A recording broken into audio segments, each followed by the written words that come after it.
Hyeon Choi was an ordinary C-rank tanker, ordinary enough that even her own team forgot she existed unless they needed someone to block a hit. But today was different. Her team discovered a hidden dungeon, and to her surprise, everyone became instantly greedy. "Let's keep this dungeon a secret and take all the treasures ourselves," they whispered with sparkling eyes. Choi hesitated, feeling a strange fear crawling up her spine, but before she could protest, her boyfriend and party leader, Han Chan, placed his hand on her shoulder with a dramatic lover-boy expression and said, "Choi, trust me. I love you. Don't embarrass me." And just like that, Choi became the sacrifice of love again. The dungeon's interior was dark, humid, and full of that "if you die, no one will find your body" kind of atmosphere. Choi walked ahead with her shield, shaking more than the torch flames behind her. But before they could even take 10 steps, the entire cave erupted with the screeching of a giant mantis swarm. Hundreds of sharp claws glistened in the dark. Someone in the team screamed like a dying goat and blamed Choi immediately, even though she hadn't done a thing. Hun Chan puffed his chest and shouted, "Choi, hold them off. We'll defeat them from behind." In reality, behind meant running back to the entrance like cowards. Choi fought desperately, her shield rattling like a tin can in a blender, hoping her teammates would help. But when she turned around for support, she saw them sprinting toward the exit with the speed of Olympic champions. No backward glance, no hesitation. Even her loving boyfriend closed the door behind him and said, "So what if she's my girlfriend? We'll die if we wait." The betrayal hit harder than the monsters. Choi screamed for him, but the door slammed shut with perfect dramatic timing, like the dungeon itself wanted to say, "Girl, he was never your soulmate." With no escape and mantises crawling toward her like hungry demons, Choi ran blindly into the forest inside the dungeon. That's when she saw a glowing ancient tree holding a strange jade ring. At that moment, her brain didn't think about curses, danger, or logic. Nope, she just grabbed the ring like it was a 90% off sale item. The ring shimmered, and a system message appeared. "Parasitic ring activated. Interfering with user's life. Regeneration initiated. Cannot die until the egg hatches." Choi blinked, confused, wondering if this was a blessing or just another weird dungeon joke. Before she could figure it out, the mantises caught up and tore into her body. She screamed, fell, and felt her life slip away, until she suddenly gasped back to life with a jolt. The same monsters surrounded her, but her wounds were gone. She didn't know whether to thank the ring or sue it for stress. Before she could run, the mantises killed her again, only for her to revive instantly. Again, and again, and again. At this point, even the mantises seemed confused. Like, "Why won't this human die properly?" Choi cried, begged, screamed for help, cursed Hun Chan's ancestors, and even tried playing dead. But the system wasn't having it. "Cannot die until the egg hatches." It repeated like a broken alarm clock. Hours passed, or maybe days, maybe years. Choi completely lost track of time. Her sanity cracked like a cheap phone screen. But just when she was about to give up, she spotted something familiar, a sword lying on the ground. Hun Chan's gift, the same boyfriend who locked her in to die. The memory stabbed harder than any mantis claw. Something inside Choi snapped. Tears stopped, fear vanished, and pure, delicious rage took over her entire being. She grabbed the sword, stood up, and glared at the mantises with the expression of someone who has finally decided to ruin everyone's day. Her first strike sliced a mantis in half. Strength +2. Another kill. Accuracy +1. Choi blinked, surprised, and then grinned like a villain discovering their final form. "Oh, I get stronger every time I die. Fantastic." For the first time in her life, Hyeon Choi wasn't the team's punching bag, she was a leveling machine. She charged straight into the swarm like a woman possessed, screaming threats that made even the dungeon walls nervous. Mantises attacked her. She died, revived, laughed, and killed them again. Her moves grew sharper, her attacks cleaner, and her insanity stronger. Within hours, the dungeon looked like an insect massacre site. Choi, once the weakest tanker, now moved like a predator. She even taunted the surviving mantises, asking, "What's wrong? Scared of your unkillable queen?" They backed away like they were reconsidering their entire life choices. Choi leaped high into the air and punched the ground with enough force to scatter the entire swarm. The system chimed cheerfully. All monsters eliminated. Clear time, 634 hours. Rank up, a rank achieved. Hyeon Choi fell to her knees, exhausted, covered in blood and bug parts, staring blankly at the dungeon door. After everything, she whispered, "Is it over?" But the ring pulsed again on her finger, as if whispering, "No, this is only the beginning." Inside the dungeon, a lone mantis twitched on the ground, but Hyeon Choi, now reborn with a terrifying level of confidence, crushed its head under her boot like she was stepping on a cockroach that owed her money. The satisfaction on her face made it clear this woman was no longer the timid tanker everyone bullied. She was ready to walk out, find her so-called boyfriend and teammates, and tear their souls into tiny emotional pieces. Meanwhile, outside, her teammates were busy arguing instead of escaping. One hunter yelled, "How could you lock Choi inside? She's your girlfriend." But Hun Chan, the king of shameless excuses, replied with fake innocence, "If I stayed, we'd all have died. Besides, you all ran too. Why blame only me?" The argument grew hotter as Nar, who actually had a conscience, snapped back at him. The other girl mocked Nar's anger, bragging like high rank meant high morality. Nar fired back, threatening to expose all their dirty secrets the moment they left this dungeon. Hun Chan only smirked, because guilt is a feeling he clearly never evolved. When Nar tried to leave, Hun Chan suddenly lowered his voice and threatened her subtly. "What if we abandon you next?" Her soul nearly left her body. She stuttered in fear as he patted her shoulder like a mafia boss pretending to give friendly advice. But whatever villain lecture he was planning got cut short when a thunderous explosion echoed from inside the dungeon. Everyone froze. Smoke spilled out of the gate, followed by a pair of legs walking out casually. Hyeon Choi emerged like the final boss of karma. Her hair messy, her outfit torn, but her smile terrifyingly cheerful. "Oh, same old people. Long time no see," she said as if she had just returned from a spa instead of respawning through insect torture for hours. Hun Chan nearly swallowed his tongue. Hyeon Choi? Long time. He was pale, confused, and already regretting every decision he made since birth. Nar breathed out in shock, unable to understand how Choi was alive. Hun Chan quickly switched to Oscar-worthy acting mode, ran to hug her, and said, "You're alive. I tried so hard to save you. The world might be cruel, but Choi's deadpan, 'I know, I understand,' nearly made him fall to his knees in relief. Inside his mind he whispered, 'See? She's still dumb enough to believe me.' Choi stared at him with wide eyes, which only made him more nervous. His eyes scanned her body clothes torn, no wounds, no fear something was very wrong. Before he could escape the awkward tension, another teammate jumped in happily. "Choi, perfect timing. Come help us fight the boss." Choi laughed softly. "You haven't defeated it yet? You were waiting for me?" Her smile was sweet and so unsettling that Hun Chan felt his spine evaporate. He brushed it off as paranoia, because self-awareness was not one of his stats.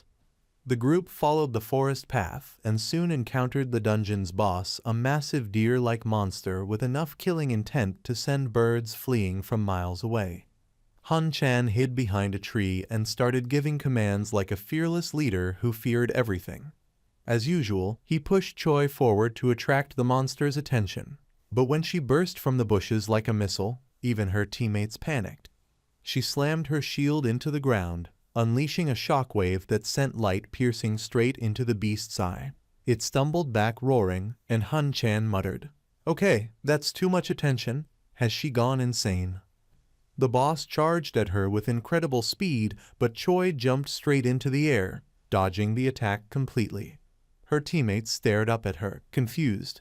"Is she running away?" Hun Chan screamed, because without Choi tanking, the monster targeted the next unlucky soul standing closest. The deer lunged forward and impaled one teammate instantly. Blood splattered everywhere. Hun Chan froze in panic. Even Choi paused for a moment, shocked at how strong the monster had become. When she checked its status, her eyes widened. It wasn't B rank anymore. It had risen to a rank, and the system message confirmed why the boss was receiving a buff.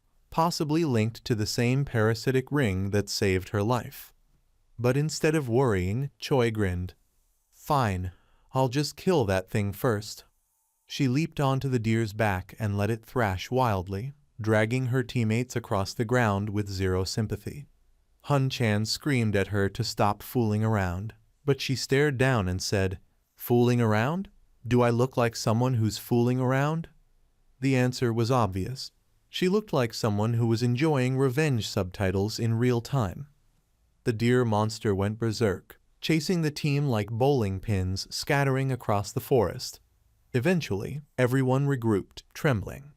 Hun Chan assigned roles, pushing another girl to tank even though she had never tanked anything in her entire life, not even emotional damage. She barely raised her shield before the deer rammed into her, shattering her instantly. Hun Chan's jaw dropped in horror. Choi also looked stunned for a brief moment. What the? This thing is seriously strong. When Hun Chan finally collapsed, gasping for breath, Choi asked him sweetly, Do you still have the strength to fight? He looked up, full of false remorse, and began apologizing dramatically. Choi, I'm sorry for abandoning you, for closing the gate, for forcing you to understand me. Everything is my fault. Choi nodded gently, and Hun Chan felt hope returning to his miserable heart. Then tell me, he begged, what exactly made you angry? Choi leaned down, smiled softly, and whispered, There's only one problem. Hun Chan's eyes sparkled. Yes, tell me. Her smile sharpened like a blade. You. Before he could process the insult, a massive hoof came crashing down on him. The deer stomped him into the ground like a bug. Our heroine sat on top of the fallen boss, laughing with a wild sense of satisfaction. When her eyes shifted toward Nar, she jumped down effortlessly and walked straight to her. With a chilling smile, she said, I almost forgot you were still alive, huh? Nar froze instantly, trembling just by meeting her gaze. When our heroine asked if she wanted to be spared, Nar stuttered and begged for her life. Inside the dungeon, Nar had been the only one brave enough to object when the others tried to seal the gate. Remembering that moment, our heroine smiled approvingly. Since you were the only one with a little humanity, you survived. Don't make me regret that. Nar nodded quickly, agreeing to do whatever she was told. Our heroine stepped closer, wrapped an arm around Nar's shoulder, and added calmly, From now on, if you ever say something stupid. She tightened her grip on her sword and, without warning, slashed down at the deer monster beside them. The creature split cleanly in half. She turned to Nar with a chilling smile and asked, Understand? Terrified, Nar nodded again. Good, our heroine replied. We're in the same boat now. If you betray me once we escape, you're dead. Now come on, we need to collect magic stones. Nar forced a nervous smile and agreed. Outside the dungeon, the management team anxiously waited near the teleportation gate. When our heroine and Nar walked out, the officials rushed toward them. Where are the others? They asked. Without hesitation, our heroine replied, They're all dead.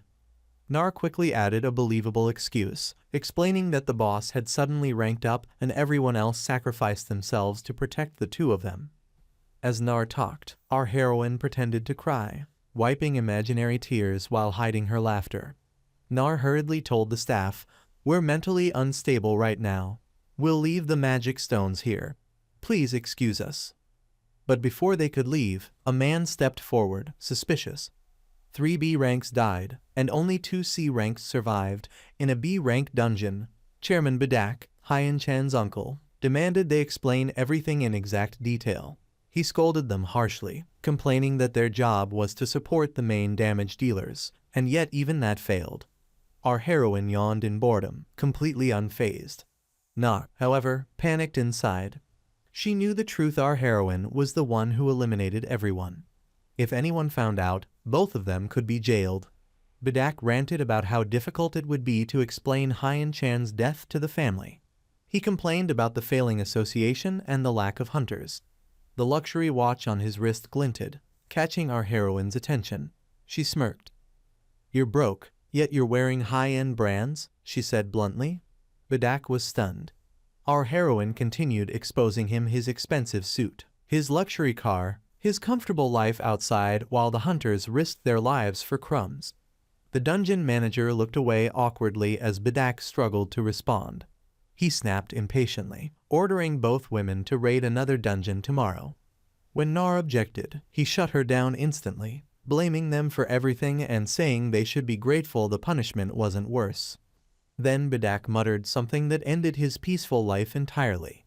He said that the association struggled without Hyan Chan, and that our heroine should have died instead of him. There was a moment of complete silence.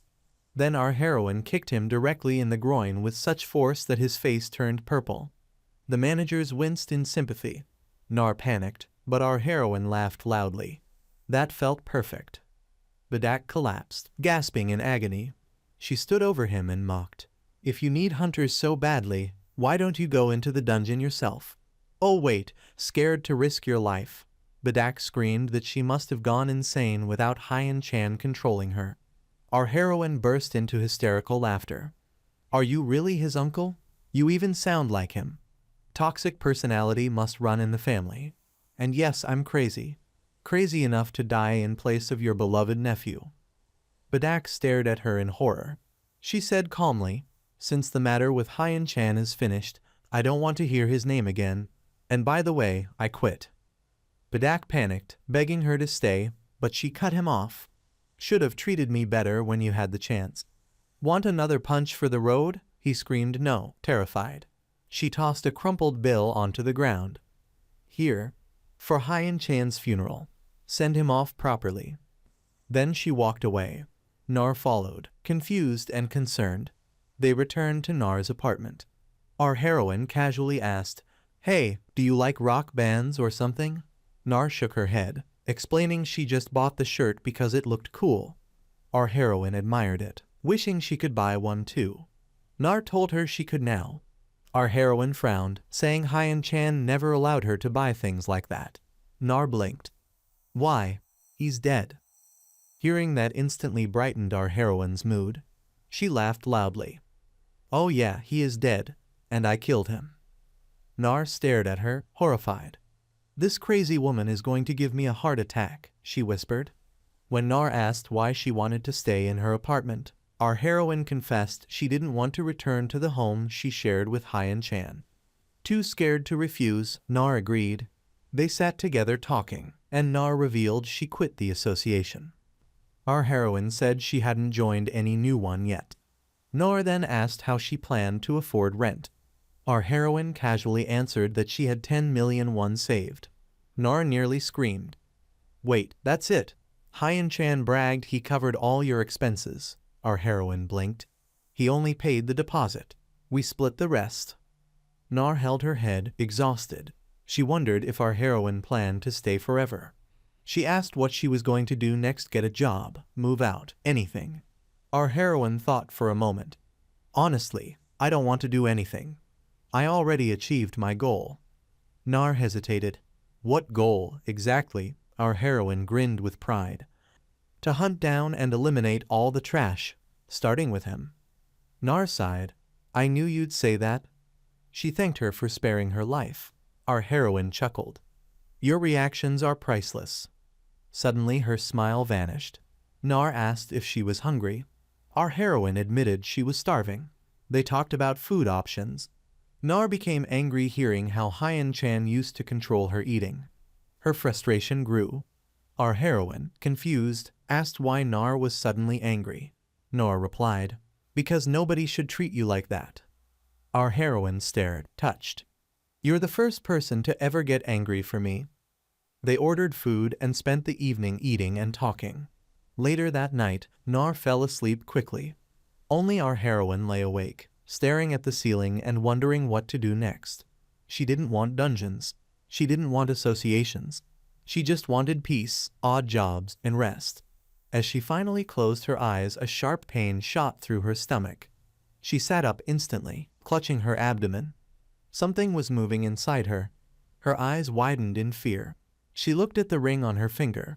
Is this the reason? She reached for it. A system notification suddenly appeared in front of her eyes, cold and emotionless. Once the parasitic ring is worn, it cannot be removed. Our heroine sat silently, staring at the ring on her finger. For a few seconds, she didn't move at all. Then she frowned and thought that this had to be some kind of binding item. Even so, she wasn't convinced. The name of the ring was strange, its effect was strange, and everything about it felt wrong. I don't care, she muttered. I'm taking it off. She grabbed the ring and pulled with all her strength. That was a mistake. The harder she tried, the more unbearable the pain became. It spread from her hand, crawled up her arm, and twisted violently inside her body. Our heroine gasped and froze, her whole body trembling. What is this? She whispered. Does this really mean I can't take it off? The system appeared again, calm and merciless. Affects the wearer's life. Regenerates the wearer. Cannot die until the hatching is complete. Hatching? Our heroine repeated quietly. She had seen this notification before, back inside the dungeon, and now, the meaning finally hit her. Her imagination immediately went in the worst possible direction. Don't tell me something is going to come out of my stomach, she thought. I survived a dungeon, not a nightmare. She sat there in silence, completely stuck. The ring had saved her life. Yes, but that didn't mean she could relax. If anything, it felt like an even bigger problem. If an X-ranked item like this became known to the world, it would cause absolute chaos. That meant one thing. She couldn't deal with this the official way. Sunlight slowly filled the room. Our heroine hadn't slept at all. She had spent the entire night sitting there, staring at the ring, thinking over and over again. Early the next morning, inside a taxi, Nar finally asked why she suddenly wanted to go to the hospital. I just had a stomach ache, our heroine replied casually. It's nothing serious. Also, I want to live with you. Nar froze in shock. Huh? No way. Our heroine turned to her blankly. Why not? I'll pay rent. Nar still refused, saying the house was too small. If it's too small, our heroine said calmly, then let's move to a bigger place. Nar shook her head hard. No way. Our heroine frowned in confusion. Why? When she casually said, then die, Nar shouted back in panic, asking why she would say something like that. Our heroine looked at her again and calmly asked, so, do you want to live with me or not? Nar still said no. Then I'll save enough money and leave later, our heroine said softly. I'm not going back to Hyen Chan's house. Nar nodded, at least on that point. They agreed. Then Nar asked the real question. How are you going to make money? You quit the association yesterday. I'll work part-time, our heroine replied. Nar sighed. You'll make a fortune with that. Our heroine smiled faintly. Or maybe a dog fight? Nar's eyes widened. Are you crazy? Our heroine calmly explained that dog fights weren't about animals. They were underground arenas where awakened people, rank C and below, were forced to fight while gamblers bet on the winner. Nar hesitated. But your rank C isn't hiding your strength cheating? Our heroine shrugged. My license says rank C, knives are legal. A little cheating won't make things worse, right? Nar stayed silent for a moment, then finally smiled. Okay, if the odds increase, we'll definitely make our money back. You finally understand, our heroine laughed.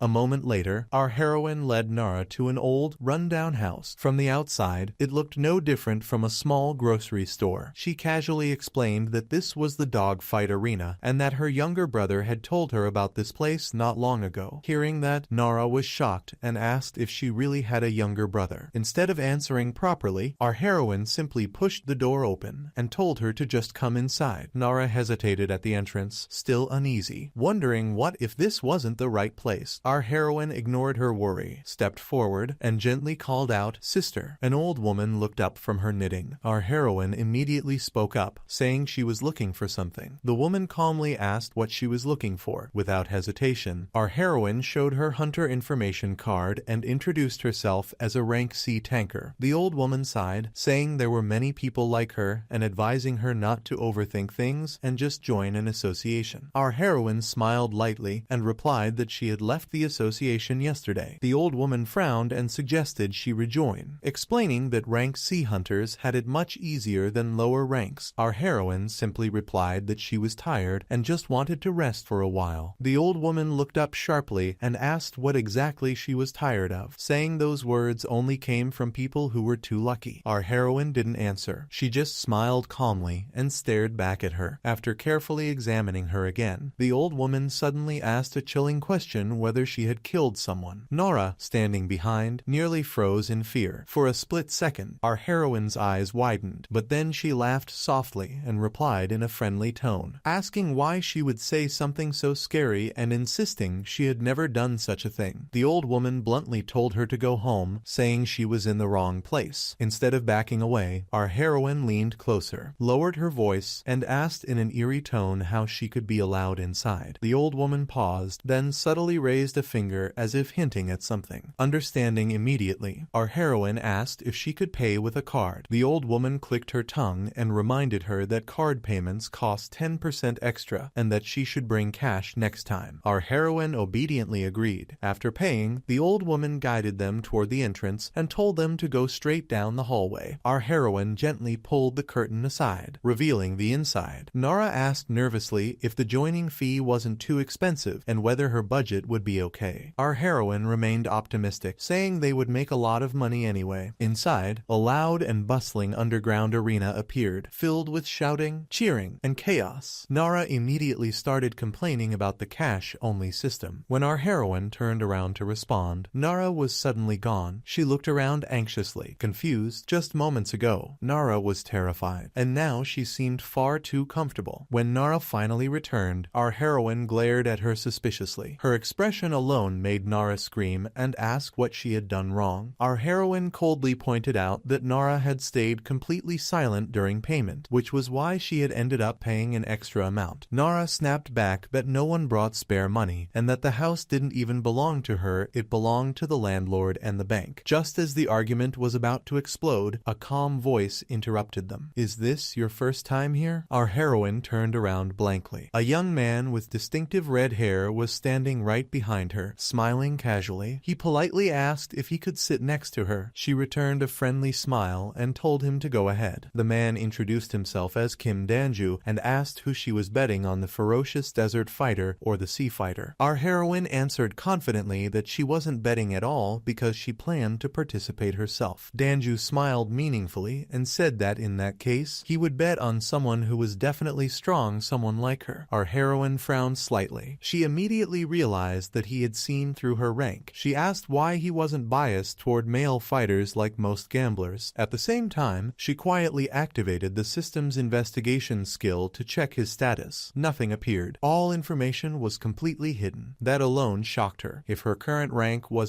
then this man was either a rank or even higher. That raised a serious question: why would someone like him be in a place meant for rank C and below? Danju casually asked whether she knew the rank limit for participants here and questioned why she was joining. He even asked if she was a fraudulent registrant. Irritated by his probing, our heroine told him to mind his own business and just watch the match. Nara loudly backed her up, insisting they had proper hunter licenses. Danju smirked dismissively. Nara snapped back, telling him that if he was drunk, he should stay quiet instead of picking fights. Then something strange happened. Nara angrily asked who she was even talking to, shouting that the man was right next to her. From Nara's perspective, Danju wasn't a handsome red-haired man at all. He was an ugly, bald old man with a red nose. Our heroine froze. She turned to look at Danju again, completely confused. To her eyes, he looked normal, young, calm, and clearly dangerous. She argued back, saying his hair was thick, while Nara insisted she was staring at a bald old man. At that moment, our heroine finally understood. Danju wasn't just hiding his rank, he was hiding himself, and that realization made him far more dangerous than anyone in the arena.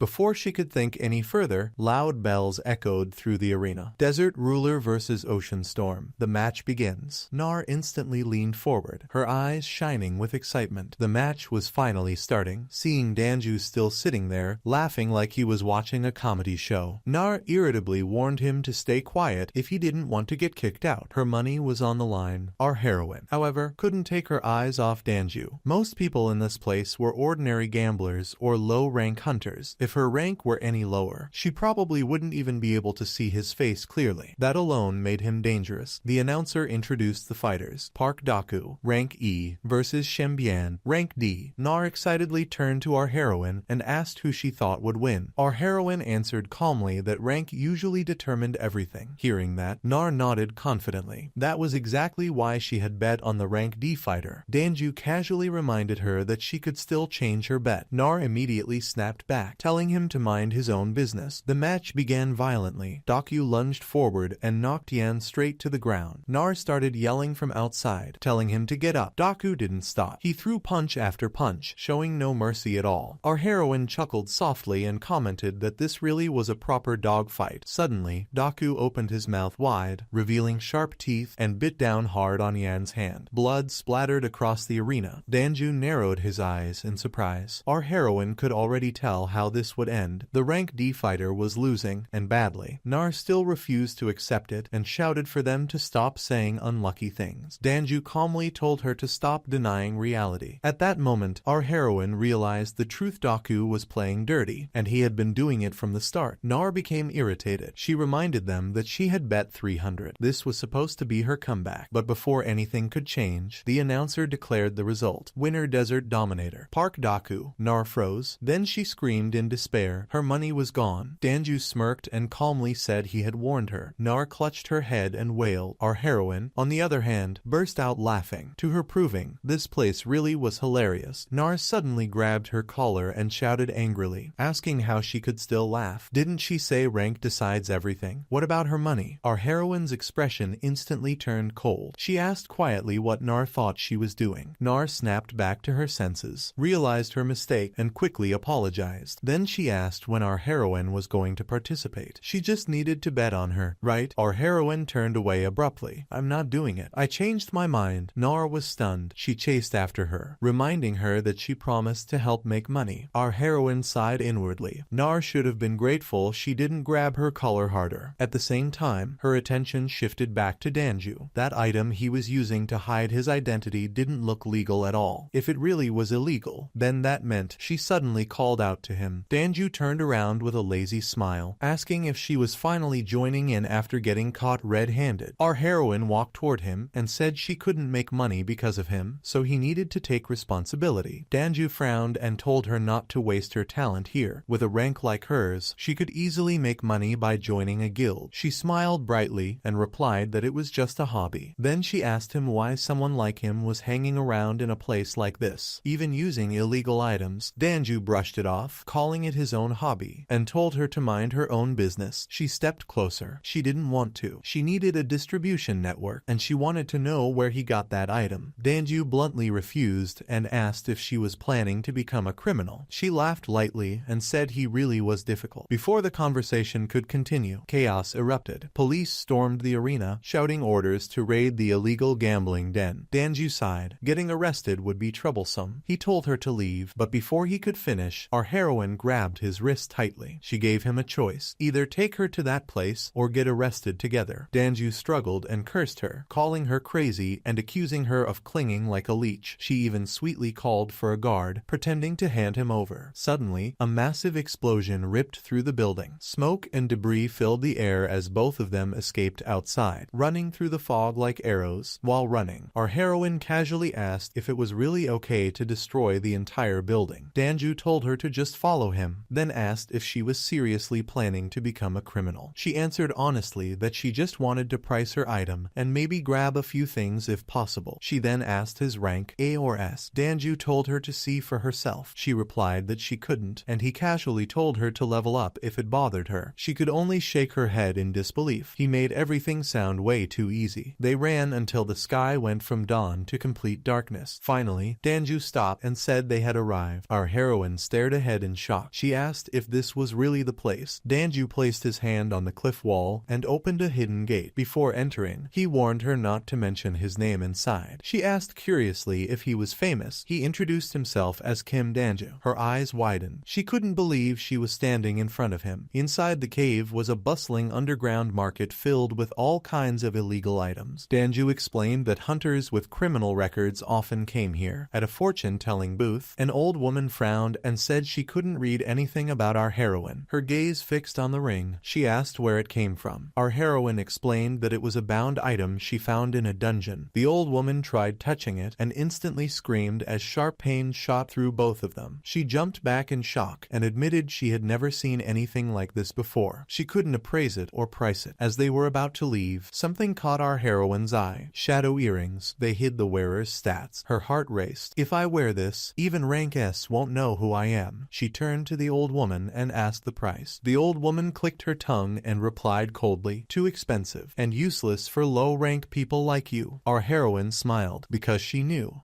The old woman stared at the earrings for a moment and asked one last time if she was sure about buying them. Our heroine didn't even hesitate. She nodded immediately and casually asked whether cards were accepted. The old woman blinked in confusion, clearly not expecting that answer. Before she could respond, Danju stepped in and said he would pay for it himself. The moment the shadow earrings were placed in her hands, our heroine's eyes lit up with excitement. She quickly put them on and turned toward Danju with curiosity, asking if he could still see her rank. Danju glanced at her and shook his head. He explained that unless someone was rank A or above, the earrings would hide her stats completely, though they wouldn't work against S rank or higher. Our heroine waved it off confidently, saying she would never meet anyone like that anyway. Danju smiled faintly and warned her not to be so sure. Then he shifted the conversation back to the ring, wondering what kind of item could hide a person's rank so perfectly. Our heroine immediately turned her face away, pretending she didn't know anything, and casually walked toward another stall to avoid the question altogether. Danju froze for a second. She was way too fast. He watched her sit quietly in a corner, deep in thought. Meanwhile, she was internally panicking. Finding another appraiser was risky. If rumors leaked out, things would only get worse. But she couldn't just ignore the ring either. Then a thought struck her. Hidden dungeons. There were 11 hidden dungeons in the world, with one in Korea, and even duplicate versions that reset after being cleared. That meant the dungeon she had once entered must have reset by now. If she searched enough dungeons, she might find a way to return the ring to where it belonged. But there was a problem. She couldn't enter dungeons without a guild, and the idea of joining another guild made her sick. While she was lost in thought, Danju remembered his argument with the old woman earlier. He had tried to bargain aggressively, offering less money, only for her to slam the table and shout back. In the end, he paid the full price anyway, grumbling that she hadn't even appraised the item properly. Back in the present, Danju sat down beside our heroine and casually asked her name. She understood immediately what he was after and raised her ring finger, saying that if he wanted it, he could see for himself that it couldn't be removed. Danju grabbed her hand and said calmly that there was still one way: he could just take the finger along with it. She laughed nervously and called that a crazy hobby. Danju became serious. There hadn't been any new dungeons recently, yet an item even the old woman had never seen had appeared. He looked straight at her and asked if she had been to a hidden dungeon. That was when she realized why he had been so helpful from the start. This man was dangerous. He was hiding an overwhelming amount of mana. Even with just one rank difference, his presence felt crushing. Yet compared to the despair she had felt that day in the dungeon, this pressure didn't scare her. Suddenly, she screamed at the top of her lungs. A violent surge of power burst out, echoing through the cave and startling everyone nearby. Danju instinctively covered his ears and muttered in disbelief. Using a skill outside a dungeon was insane. Normally, lower-ranked awakened people instinctively submitted to stronger ones, but that instinct simply didn't exist for her. It was as if it had been torn apart completely. Panting heavily, she stood up, pointed at Danju, and challenged him to try taking the ring if he dared. Danju raised his hands in surrender, laughing and apologizing, saying he was just joking. Then his expression changed. If it was her, she really might be able to find a hidden dungeon. He walked closer and told her there was only one way to learn more about the ring's search for hidden dungeons together. He offered to help. She looked at him suspiciously. Later that night, back home, Nara lay on the bed in despair, refusing to eat. Our heroine tempted her with braised pig's trotters and soju, but Nara exploded, shouting that food didn't matter and accusing her of abandoning everyone when the building collapsed. Our heroine calmly reminded her that they had all left her behind first. Nara fell silent. After a while, she asked how she planned to cover living expenses. Our heroine explained she would search for hidden dungeons again and might come home late. When asked how she could do that without a guild, she casually said someone was taking care of it. Kim Danju. Nara was shocked when she heard the name. She pulled out her phone and showed a photo, revealing that Kim Danju was a member of the Pahik Guild, the strongest guild in the world, founded by an SS rank hunter. Our heroine was surprised, but didn't seem impressed. She focused on eating instead. The next day, in a forest, she stood stood facing Danju again. He noticed her shield and asked why she brought it. She replied that they were going into a dungeon. Danju smirked and told her she would understand once inside. As they entered, monsters appeared. A rank F lizardman was killed instantly with one strike. Danju joked about low-level monsters, irritating her. More appeared, including a boss lizardman. But before anyone could react, our heroine crushed it with a single move. She didn't waste time. If no hidden dungeon appeared, they would move on immediately. As they continued searching, memories flooded her mind: the locusts, the shield, the moment she had begged for help and was abandoned. She woke up from the nightmare gasping for breath, her hand trembling before clenching into a fist filled with resentment. The story was over, yet his face still haunted her dreams. She glanced at Nara sleeping peacefully beside her and turned silent again. Some betrayals could be forgiven, others would be dealt with later.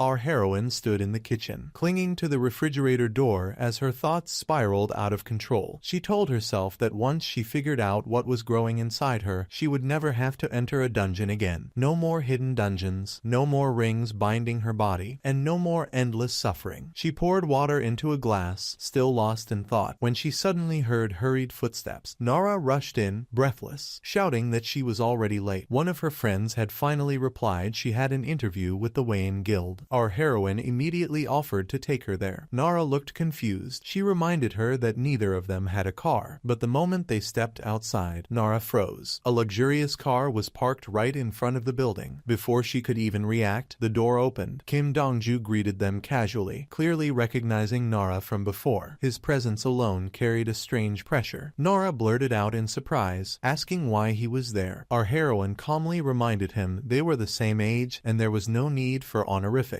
Kim Dongju was momentarily speechless. As they drove off, Nara suddenly remembered something from last time and nervously apologized, saying she had spoken recklessly before. Her fear overwhelmed her so much that she nearly fainted. Our heroine and Kim Dongju barely managed to steady her as the car continued smoothly down the road. At a traffic light, Kim Dongju casually asked which guild Nara was interviewing with. When she answered, our heroine realized something important. The guild president had previously discovered a hidden dungeon, and Kim Dongju had confirmed it. She asked him why he wasn't searching for dungeons with them. Kim Dongju replied honestly. He had a bad feeling about it, and his relationship with that guild wasn't exactly friendly. The two of them exchanged sharp remarks, mocking each other's cooperation, while Nora cried quietly in the back seat, overwhelmed by stress. They arrived at the interview location, where bodyguards greeted them. Kim Dongju asked about the dungeon's status and was told no one could enter yet. Our heroine was curious about the people around them, and he explained they were guild members managing the area. He teased her for not knowing that guilds controlled dungeons, and she threatened to report him. He calmly replied that she would only get herself into trouble too. Eventually, access was granted. Our heroine immediately said they should hurry and split up afterward. Kim Dongju and the guild members stared at her in shock, unable to believe how casually she said it. Kim Dongju was assigned guard duty and watched her disappear into the dungeon, laughing quietly to himself before calming down and following her inside. Inside the dungeon, our heroine noticed Kim Dongju walking far too slowly. She wanted to finish quickly. Then, suddenly, the ring on her finger reacted. For a brief moment, it pulsed. Then it returned to normal. She stared at it, unsure if she imagined it. Remembering the strange dream from the night before, she instinctively tried to remove the ring again, but nothing changed. Kim Dongju asked why she had stopped. She snapped at him for moving too slowly, though her attention remained fixed on the ring. She watched him walk ahead, acting carefree, while she quietly gathered information. A month passed. At another assignment location, monster birds filled the sky. One of them noticed her and swooped down, but she obliterated it with overwhelming force. The damage was brutal. The monster didn't even leave a complete body behind. One by one, she slaughtered them. Kim Dongju watched in silence, confused by her violent mood. He finally told her they should stop for the day. It didn't seem like they would find the hidden dungeon here. Her eyes turned cold. Suddenly, she lunged at him. Kim Dongju blocked her attack instantly and demanded to know what she was doing. For a moment, it felt like someone else was controlling her body. He asked calmly if she wanted to test his strength. Still gripping her fist, he threw her away, warning that he wouldn't hold back. She managed to stop herself, but her eyes were wrong, empty, hostile, possessed. Then, just as suddenly, she froze. The pressure vanished. She staggered back to herself, panting, confused about what she had just almost done. Kim Danju told her to rest and said he would handle the boss alone. She watched him walk away, clutching her head in pain. Was searching for hidden dungeons really the right choice? Or was the ring slowly taking control? That night, she returned home and told Nara she was back, but Nara's expression was strange. She quietly admitted that she had been rejected again. For an entire month, both of them had struggled to find work with no success. Our heroine tossed her a bag of food, braised pig's trotters, and asked about the soju. They drank together as Nara vented about life, blaming her weak buffing abilities and low rank. Listening silently, our heroine thought about returning to the hidden dungeon again tomorrow. Nara admitted she just wanted to become stronger, but couldn't fight monsters since she wasn't a combat type. Tears fell as she complained about being unlucky. That word triggered something. Lucky. Our heroine's expression darkened. She remembered being bitten endlessly by insects, unable to die, used as living food. Strength wasn't luck, it was survival. For a moment, a terrifying thought crossed her mind. Eliminate her. Nara, drunk and unaware, kept talking about money and success. Our heroine asked quietly if she truly thought she was lucky. Nara froze. Fear crept into her voice as she apologized repeatedly, begging her to pretend she hadn't said anything. Our heroine stared at her, then sighed. Nara didn't know anything. Curiosity wasn't a sin. She told her to eat and stop talking nonsense. Later, holding a glass of wine, our heroine finally spoke. She told Nara the truth, how she almost died, how the ring saved her, and how the only way to grow stronger was to kill endlessly. Nara listened in horror. When she asked how a tank could do something like that, our heroine calmly replied that she had died countless times inside the dungeon, thousands, even tens of thousands of times. She didn't want to become strong, she just wanted to survive. When she finally escaped, time outside hadn't moved at all. The people who ran ahead were still standing there. Nara realized how insane it was. She still didn't understand everything, but our heroine told her she didn't need to. She only needed to know that it happened, and that it was already too late to turn back.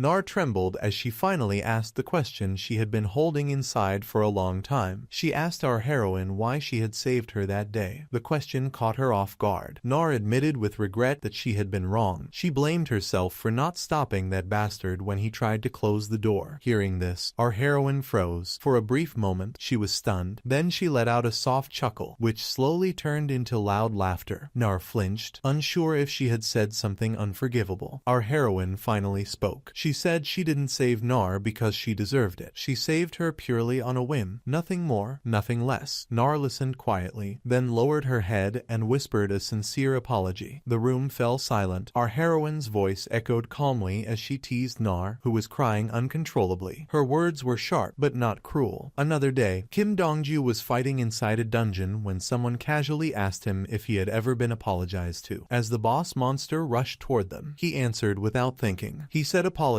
had always come from his family and from people around him. Then he asked if it wasn't the same for her. Our heroine replied that she had only been apologized to once in her childhood. Kim Dongju paused. He could tell she hadn't lived an easy life. She admitted that she thought she would spend her entire life apologizing to others. Her mind drifted back to the past, to being abandoned, to the person who saved her without saving himself, and to Nara's apology from the night before. She never imagined someone would apologize to her at all. Even if it wasn't the person who truly owed her an apology, it still mattered. For the first time, she felt something unfamiliar: trust. Her face brightened slightly. The feeling was strange, but warm. Kim Dongju listened carefully and suddenly said, "It's Nar, right?" The two continued walking. Our heroine frowned, annoyed that he had figured it out. When they reached the door, Kim Dongju realized something unexpected. She wasn't irritable today, even though they failed to find a hidden dungeon, and he knew the reason. Nar. He briefly considered bringing Nar along to keep her safe, then stopped. At that moment, Kim Dongju sensed something terrifying. A fierce woman appeared and shouted, asking where he had been. His blood ran cold. It was his sister. He panicked, afraid she would find out about the hidden dungeon and ruin everything. He tried to brush her off, saying she was acting like their mother. She wasn't amused. She told him she had already heard everything. She accused him of neglecting his duties and sneaking around. He quickly made up an excuse, saying he went to the black market to check items. She sat down calmly and asked one simple question: had he been searching for hidden dungeons while she was gone? He denied it, then cursed under his breath. That was a mistake. His sister immediately punched him repeatedly. He protested that he hadn't sworn, only to get kicked away. She reminded him to respect his older sister. He complained that he'd been bullied while she was gone, but she demanded the truth. Finally, he confessed. He said he went on a date. Silence. His sister's eyes widened in shock. A date from her brother's mouth? She immediately suspected he was fooling around with someone else's daughter. Realizing she had overreacted, she apologized for hitting him and asked where they met. Annoyed but honest, he told her about the arena last month and how he accidentally met her. His eyes remained firm as he remembered the contemptuous look our heroine had given him. His sister asked if she was his type. He thought, disgusting. Still, he explained that they were working together now. His sister doubted him, assuming he was imagining things. Then she suddenly grew serious and asked if our heroine was dangerous. Kim Danju replied that she was a high-rank hunter without a guild, currently taking a break. Their relationship was ambiguous. He apologized silently in his mind. Survival came first. Hearing the word ambiguous, his sister exploded. This is the end of the video.